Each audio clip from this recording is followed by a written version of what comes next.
Tanya Ustaz. Ya, maka silakan.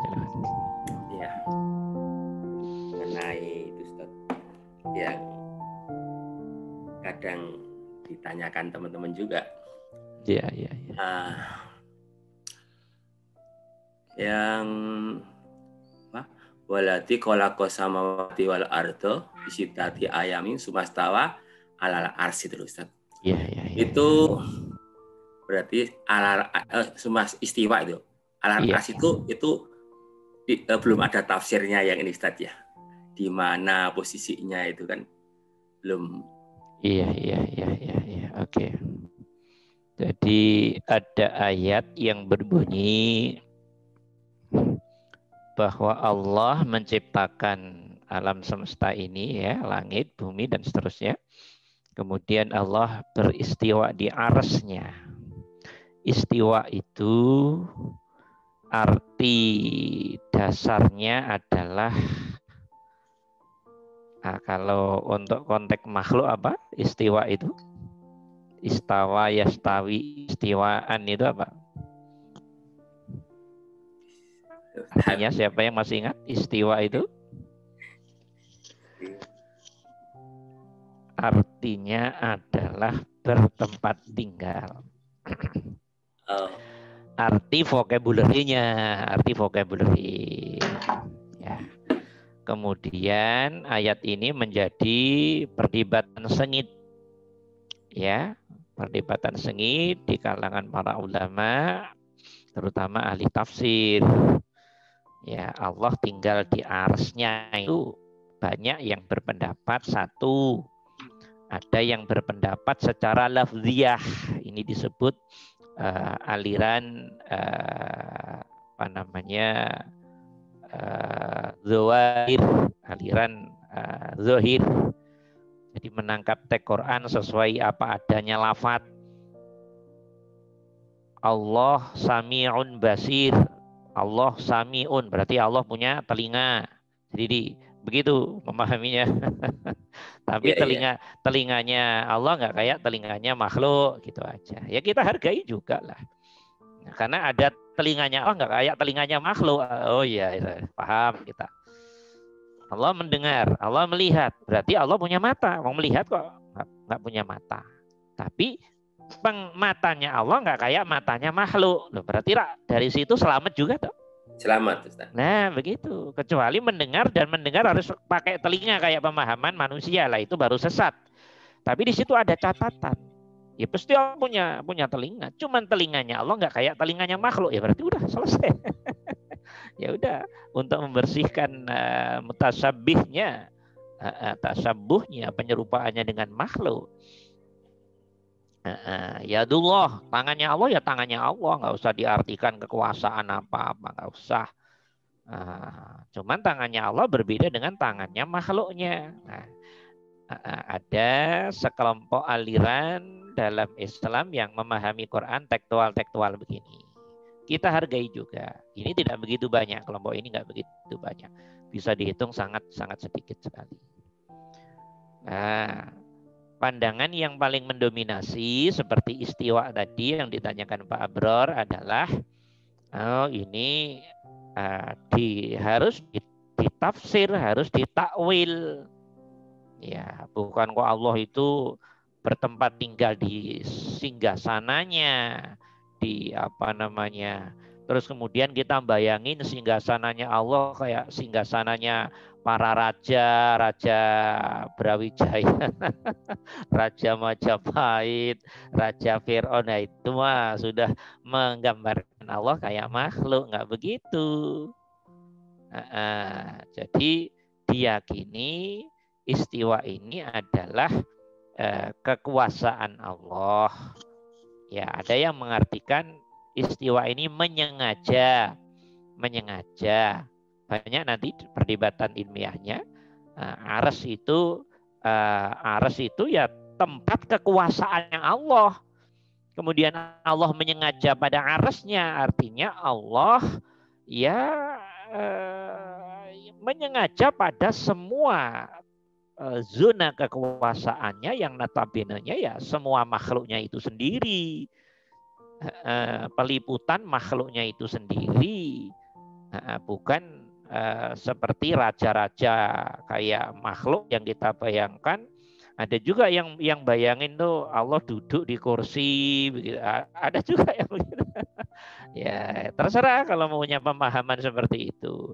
Jadi ayat kursi wasi'a kursiyuhu itu, kursi ya diartikan kursi. Itu memang kursi, kursinya Allah seluas langit dan bumi.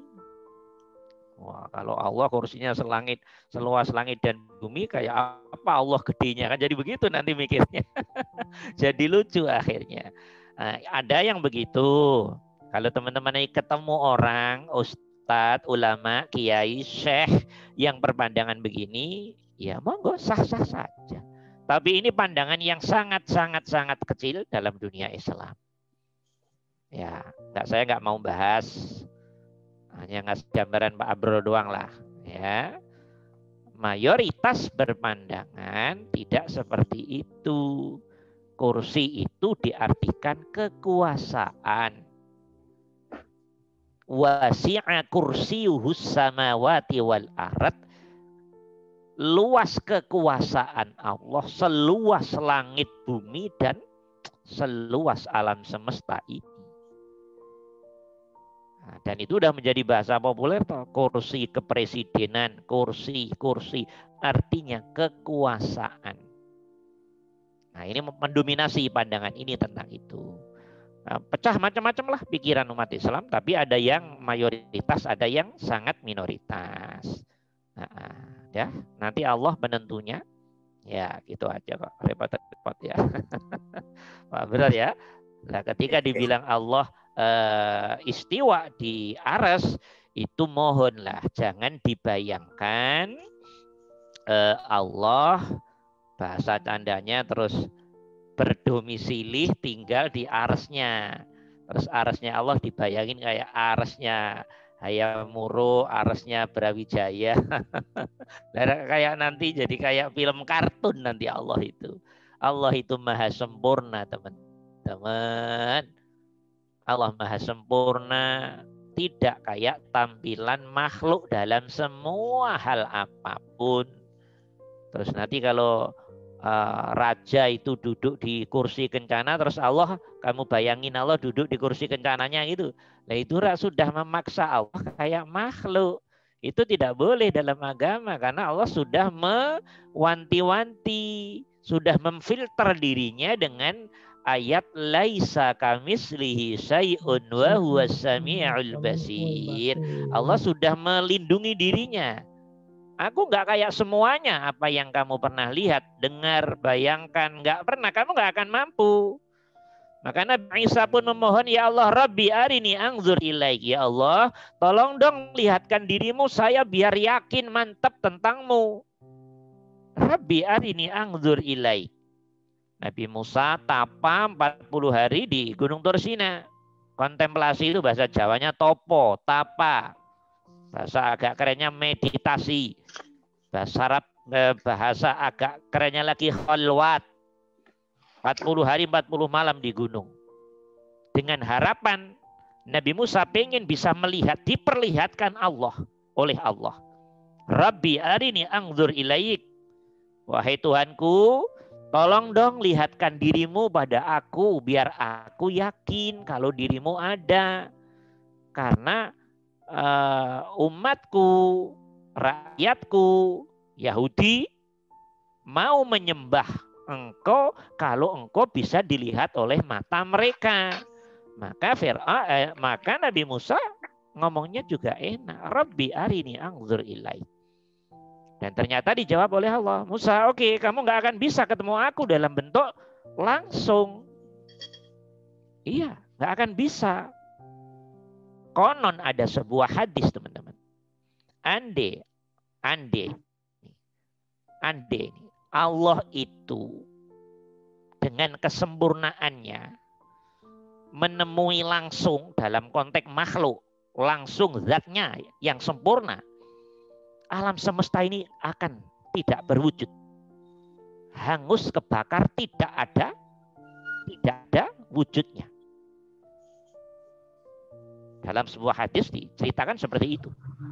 Maka antara alam dan Allah itu lapisan ribuan cahaya yang sangat sempurna, yang punya fungsi.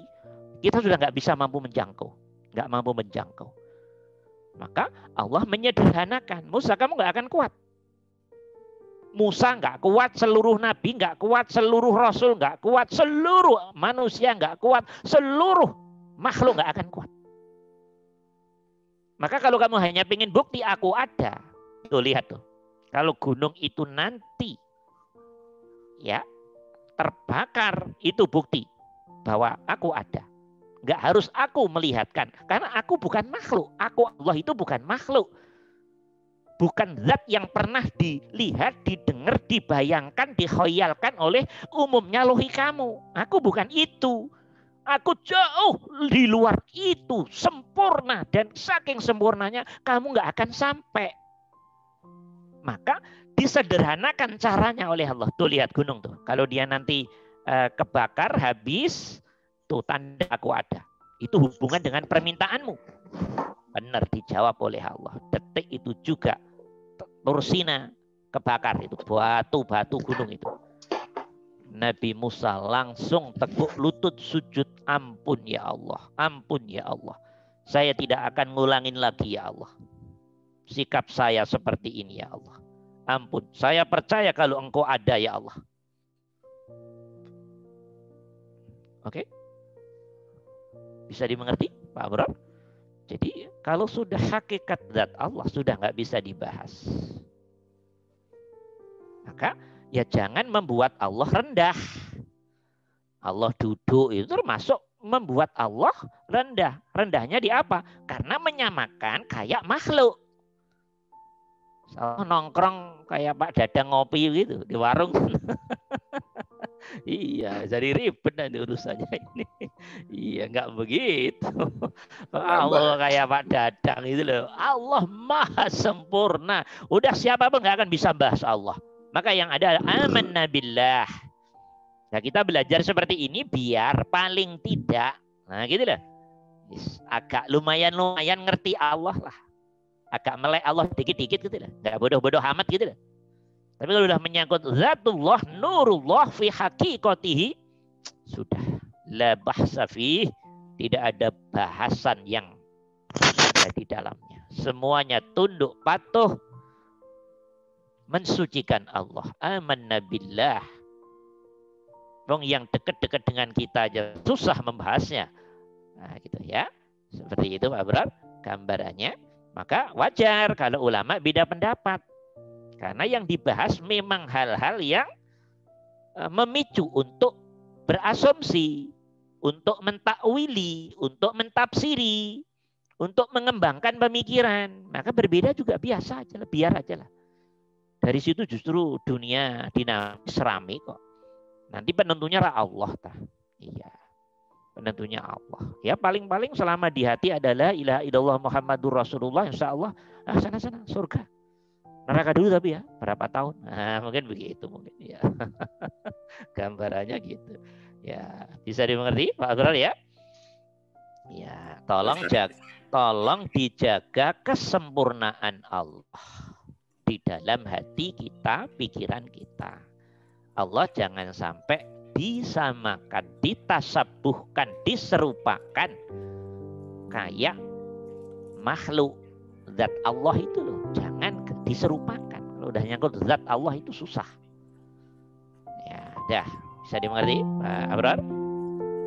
Ya Ustaz, insyaallah. Ya, oke.